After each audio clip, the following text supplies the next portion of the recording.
Please join me in welcoming Mitesh Kapra to present the work of AI for Bharat. Hi everyone. Big shout out and thank you to the entire People Plus team for putting this together in such a short time. Very humbling to see it. Thank you so much. So I'll just quickly talk a bit more about the work that we have done, which is captured very well in the video. So the past 4 years, right, we have been building this ramp, as I call it, because building a ramp is a lot of grunt work, requires a lot of hard work, but then it pays off once the ramp is constructed. And that's what we have been doing. We've been building foundational data sets, foundational models for Indian languages, making sure that evaluations are inclusive of India's use cases. And not just that, once we do all of this, we work with partners like Ekstep Foundation, Bhashini, and make sure that our models actually get deployed in downstream applications. You heard about the All initiative, 200 million words already spoken or read, 4 states where it's already live or in active state, right? So we do all of this with the help of partners to make sure that the technology actually reaches the people on the ground. And this kind of inclusive technology, where you have use cases supporting farmers, you have use cases supporting children, you have use cases supporting digital payments, agriculture, and so on, requires a very inclusive approach to data collection, right? And that's what we have been able to do over the past 3 years, where we have gone to almost every district in the country, at least covering the 22 official languages of the land, and ensure that we go and collect voice samples from the people, split across different demographics, male, female, different kinds of backgrounds and professions, blue collar, white collar. And all of that is now feeding into accelerating the development of this technology. And that's not just at AI for Bharat, as was being said in the video. It's also a lot of startups, other academic institutes, deep tech, which use this data to build their own models and accelerate the adoption of language technology, right? And all of this has been done ground up, right? Building the tools required for data collection, setting up the teams across the country. Imagine 22 languages spread from literally from Kashmir to Kanyakumari and Gujarat to Arunachal Pradesh. We have been able to travel this length and breadth of the country and collect this data, which is now fueling the applications that many of you heard about today, right? Now, it's not just about collecting data, but we also want to make sure that all of this innovation happens in the open source, and in the open source, we compete with the best, right? And here's a chart to sort of walk you through that. Looks very complex, but I'll walk you through it. In 2022, all of you know about OpenAI. OpenAI had released the Whisper model, and it's claimed to support a few Indian languages. So the first column that you see here is that OpenAI model. And any language that you see below the red bar at the bottom is a language which was not supported by the model, right? So you can see that many of the 22 languages were not supported by the OpenAI model. And the ones that you see at the top were supported, but they are poor in terms of accuracy. The higher the bubble is on the chart, the better the accuracy, and you want to get into the higher zones.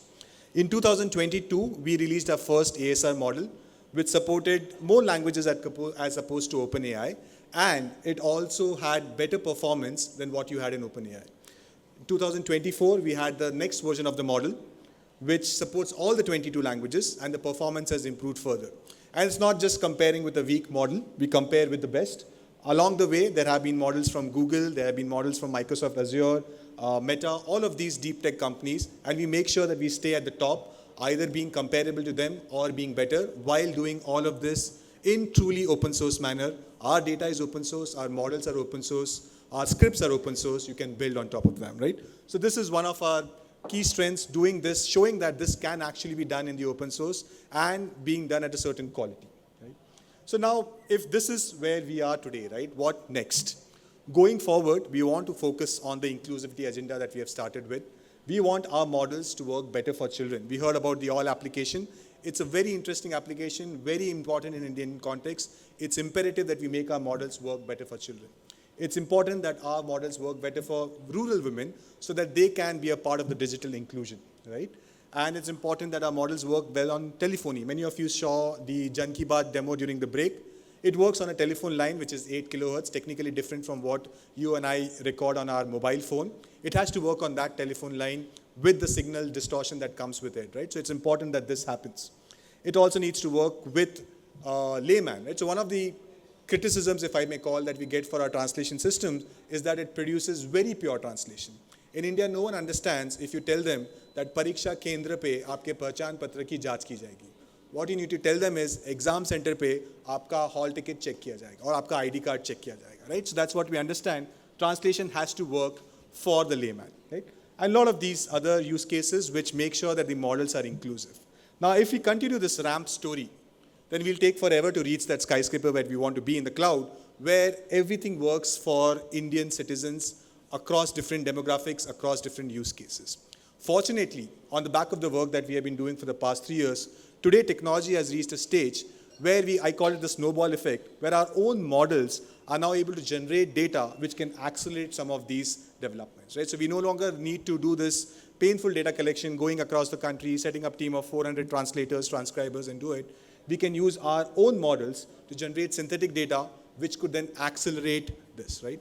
So for me, it's a matter of pride and great pleasure that in the past 3 years, in the time that ChatGPT has come up, we have been able to get Indian technology to a stage where now all this work can feed into what we call the 10 trillion token effort, which is going to be required to make sure that we are able to build models which support Indian languages natively as opposed to as an afterthought, right? So now we are focusing on this where we want to collect 10 trillion tokens for Indian languages.